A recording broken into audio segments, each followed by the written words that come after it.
Talk to me a little bit about the calls you guys have been receiving lately. So calls for taste and odor concerns started coming in on about April 3rd. And then we kind of saw 4 or 5 complaints over the next couple days starting on April 3rd. And then they kind of peaked yesterday. And as of today, we really haven't seen calls coming in. But those calls were related to taste and odor concerns from some of our community members.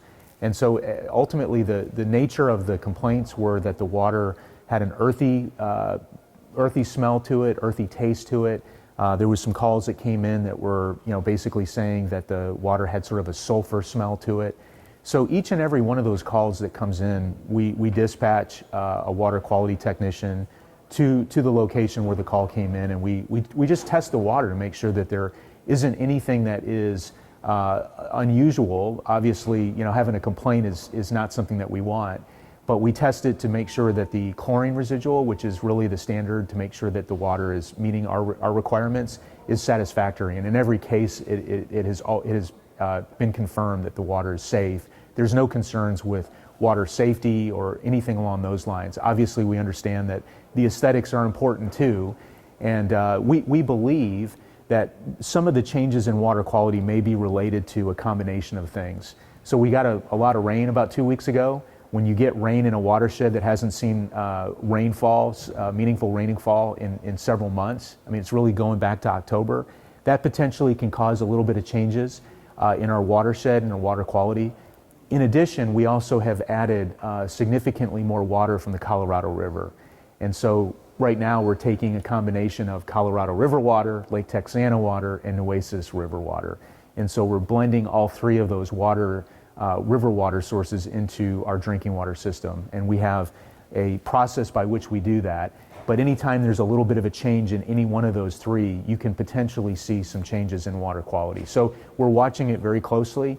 As of today, we really haven't seen any calls coming in, but we've got a call center that continues to monitor those calls. Perfect. And talk to me a little bit about the process of you guys testing your water. What do you guys use? What does your water technician go out and do? Sure. So every day we're testing our water, and we have to meet some pretty stringent standards that are promulgated through the Texas Commission on Environmental Quality. And in order to essentially have a superior water system, which is what ours is rated as, we have to meet standards. And so every day we're out in the field testing our water treatment plant, Owen Stevens Water Treatment Plant. We have to test the water at the Owen Stevens Water Treatment Plant every day. And so we continue to do that. And if there was any concerns with water safety, we would shut down the plant. I mean, we wouldn't be putting water out that wouldn't meet those standards. And so we understand that aesthetics is a big part of our water business. And so we need to make sure that we're always out there testing to make sure that if there is a concern from a constituent, we're on site, we're at their location, confirming the water quality meets those standards. And in every case, it has always met those standards. How long does it take for the smell or the odor or the taste to go away?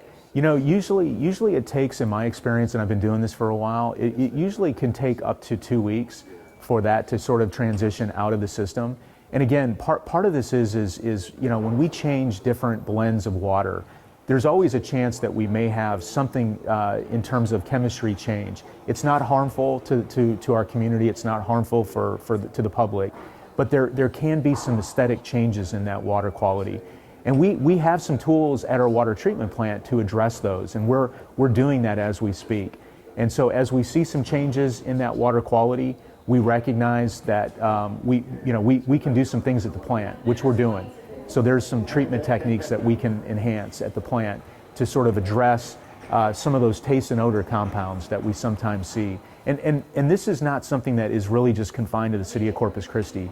Other cities that have surface water see these issues and events happen periodically. And so, Houston and Austin that really depend on surface water, they sometimes see these changes in aesthetics on water quality. And so we recognize that we have to have a response, which we've responded, and we want to rest assure the community that our water is safe and that we're meeting all the TCEQ standards and requirements that are bestowed upon us. Okay, so you all mentioned that you were sending out several water staff to some of those site locations that received some of those concerns or complaints.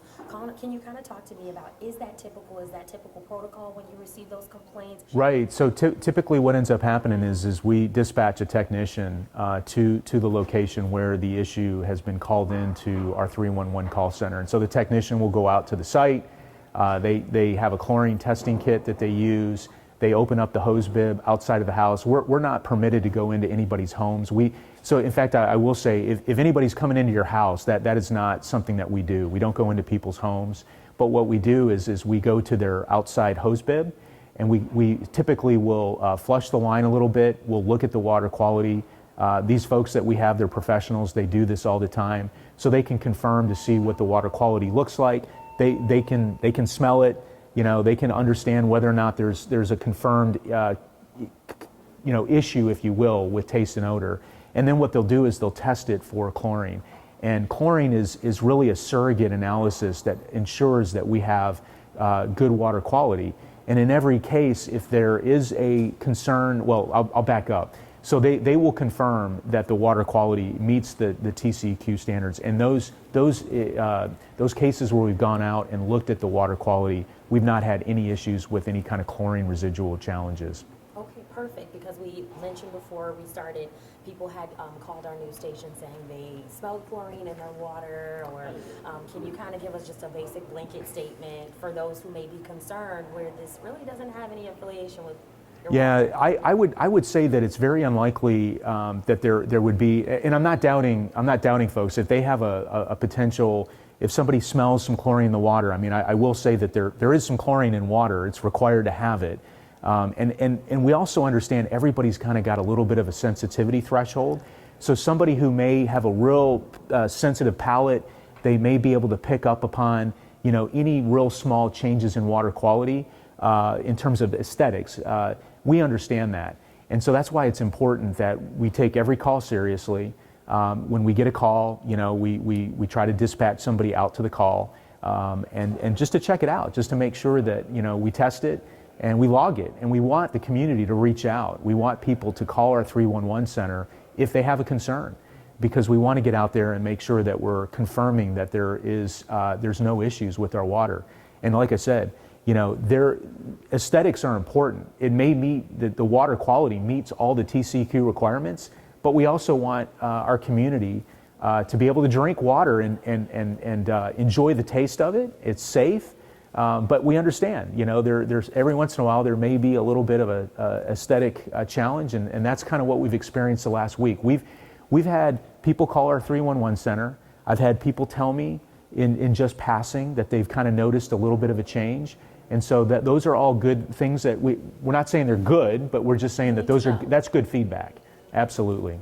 Do you think that may be a concern for the future, that mixed blend or that source blend from that rainfall and that Colorado River source? I will tell you this, we in the city of Corpus Christi Water, we operate a fairly complicated water system. When you think about the fact that we're pulling water 140 miles away from the Colorado River, we blend it with Lake Texana, and we combine it with Nueces River. I don't know any other city in Texas that has had the foresight to secure 3 different waters from 3 different water basins. That's pretty incredible. And so it's really it's a testament to the team behind us that's able to treat that water and deliver it very well every day. And so I think to your question, Alexis, I think at the end of the day, these are things that are going to ebb and flow. We're going to probably have, at some point in the future, we're going to have some taste and odor calls that are going to come in. And so we're going to respond as we do just here last week. We take everyone seriously. We're going to look at it.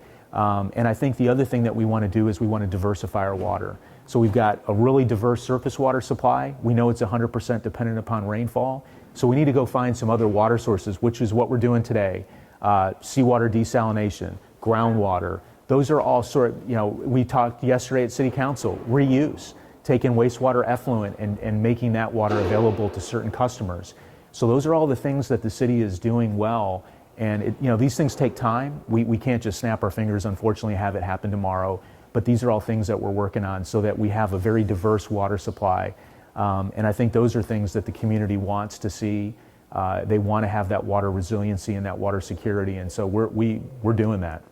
In the meantime, is that consideration for affluent water, groundwater, well water, could you see that becoming more promising now and happening closer to now rather than us waiting for that desal plan?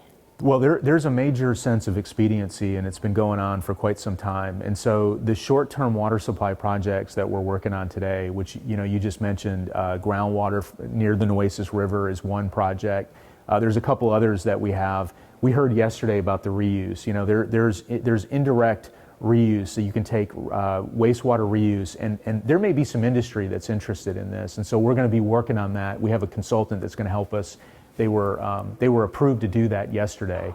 And so I think when we put all these together, our number one goal is to make sure that our community has enough ample water supply so we don't go into something more draconian than what we're already in, which is, we're in stage 3.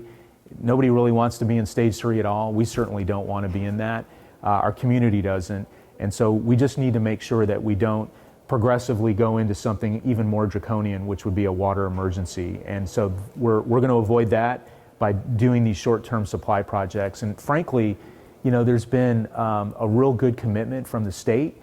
Governor Abbott has made a declaration that our county is in a declaration, emergency declaration, that helps us get access to things that we would otherwise not. We've been working with our state agency, the Texas Commission on Environmental Quality. They're very much trying to help us. So when you put all that together, I think we have a recipe for some really good things in the future for our city. How are you going to, in the future, reassure custom water users? That's a great question, and it's a great way to maybe kind of conclude the interview, which is to say that our customer is extremely. I mean, we absolutely have a good, superior water quality in our system, and that's not to say that there are times when there could be some potential aesthetic concerns that some of our community has, and we get it. And so it's important that we have that level of response and response to our community. And so when there are some questions that come in from the community, we encourage it. We want them to call us because we want to be able to respond accordingly to some of those questions that folks have. Water safety is primary number one. I say we're in the public health business, and our number one goal is to make sure we have safe drinking water. We also recognize that aesthetically, that water needs to be superior as well. And so over the last week, I will say that not having water that has met that goal perfectly has been a little bit of a challenge, but we're going to be working on that, to make sure that whatever changes people have noticed, those changes are not going to be, they're going to be better in terms of aesthetics on water quality. You said yesterday you guys received more calls. How many more calls have you received? So yesterday we kind of peaked out at, I think it was about 25 calls that we got. It was kind of like the numbers were about 4, 5, 6, 5, 4, and then yesterday it kind of peaked. And as of this morning, we don't have any calls. I almost kind of hate to say that because I don't want to jinx us or anything. But at the end of the day, the numbers are the numbers, right? And so the numbers are, today we don't have any calls yet. That's not to say that there's going to be some folks that are going to call today and have questions. And do you know if certain residents in certain areas are the ones that are more prone to? Yeah, that's a good question. What we've noticed is it's really kind of all over the city. It's not really in one specific location. It's kind of just generally all over the city. And so that's it's good to I say it's good to know that because you want to know the quantity and where the spatial distribution of those calls are at. And so when you look at the data says, hey, it's pretty much all over the city is where we're getting the complaints. Who live closer to the Owen Stevens water plant, are they seeing that more, prominent smell or that taste? But we're getting it at Owen Stevens. We've had a couple calls right around the Owen Stevens water treatment plant. We've had calls all the way down as far as like Flower Bluff and towards the island and on the island. So it is not necessarily just in one specific location. Which tells me, there was a change in that water, and it's, water knows no bounds. It's going to go wherever it's going to go, and so it has, basically been something that is outside of just one particular zone.